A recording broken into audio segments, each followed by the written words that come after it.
हिमालय की ऊंची बर्फ से ढकी ढलानों के बीच एक पुरानी फुसफुसाहट हवा में तैरती थी। अगर कभी तुम्हें नीली आंखों वाला सफेद भेड़िया दिख जाए तो समझ लेना कि समय तुम्हारे लिए सीधा नहीं बहेगा, वो मुड़ जाएगा। कहते थे वो भेड़िया शिकार नहीं करता, वो रास्ते बदल देता है, जिंदगी के, किस्मत के और कभी कभी मौत के भी। अगर आपको ऐसी रहस्यमयी और दिमाग को उलझा देने वाली कहानियां पसंद है तो वीडियो को अभी लाइक कर दीजिए और चैनल को सब्सक्राइब कर लीजिए, क्योंकि आगे जो हुआ वो किसी साधारण शिकारी की कहानी नहीं, बल्कि एक ऐसे इंसान की दास्तान है जो मर भी नहीं पा रहा था। कई साल पहले सीमा नाम की एक युवा पर्वतमान चित्रकार हिमालय के एक अनछुए इलाके का सर्वे करने गई थी। उसका काम था नई पगडंडियों को दर्ज करना और पुराने रास्तों की पुष्टि करना।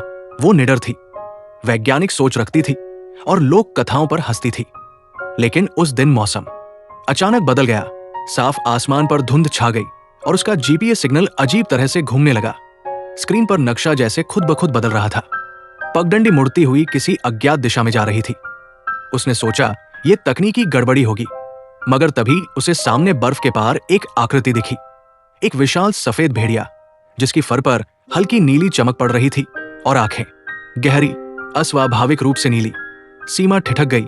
उसने कैमरा उठाया, लेकिन क्लिक करने से पहले ही उसे लगा कि उसके आसपास की हवा भारी हो रही है, जैसे हर आवाज खिंचकर लंबी हो रही हो।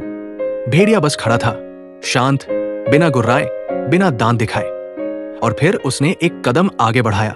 उसी पल सीमा ने महसूस किया कि उसके गिरते हुए बर्फ के कण हवा में ठहर गए हैं। उसने हाथ हिलाया। उसकी हर हरकत धीमी पड़ गई थी, जैसे वो पानी के भीतर चल रही हो। क्या यह भ्रम था? उसने अपनी घड़ी देखी। सुइयां चल रही थी, लेकिन हर सेकंड असामान्य रूप से लंबा।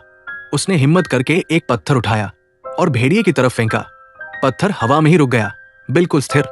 उसके गले से आवाज निकली, पर वो भी अजीब तरह से दब गई।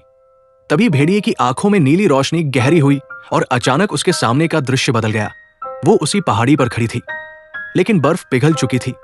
नीचे घाटी में एक बसा हुआ शहर दिख रहा था। अजीब बात यह थी कि वो शहर पहचान में आ रहा था। वो उसके अपने शहर जैसा था, मगर बहुत पुराना। लोग अलग कपड़ों में थे, इमारतें अलग। और फिर उसने खुद को देखा। वो भीड़ के बीच चल रही थी, पर कोई उसे देख नहीं रहा था। उसने किसी को छूना चाहा, पर उसका हाथ उनके आर पार चला गया। तभी उसे एहसास हुआ वो उस दुनिया में मौजूद थी, लेकिन जीवित नहीं। उसने पीछे मुड़कर देखा। वही नीली आंखों वाला भेड़िया उसके पीछे खड़ा था। उसके दिमाग में एक ठंडी आवाज गूंजी, तुम रास्ते दर्ज करती हो, अब अपना रास्ता देखो। दृश्य फिर बदला।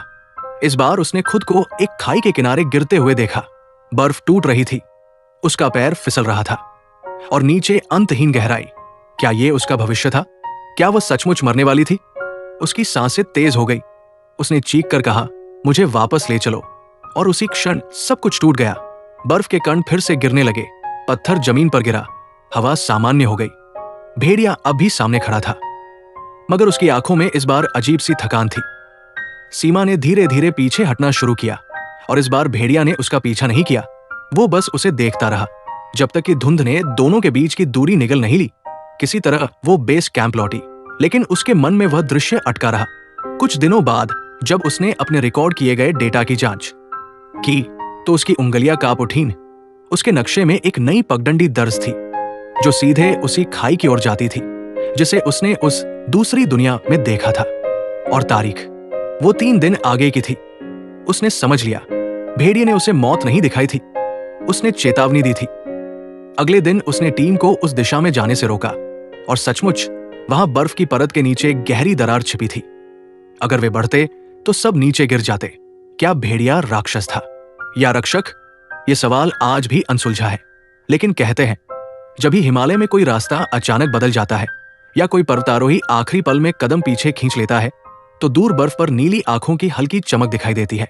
और सबसे अजीब बात, सीमा ने उस घटना के बाद कभी उस भेड़िए को नहीं देखा, लेकिन उसकी हर बनाई हुई नई पगडंडी के किनारे कभी कभी बर्फ पर एक जोड़ी भेड़िए के पदचिन्ह मिलते थे।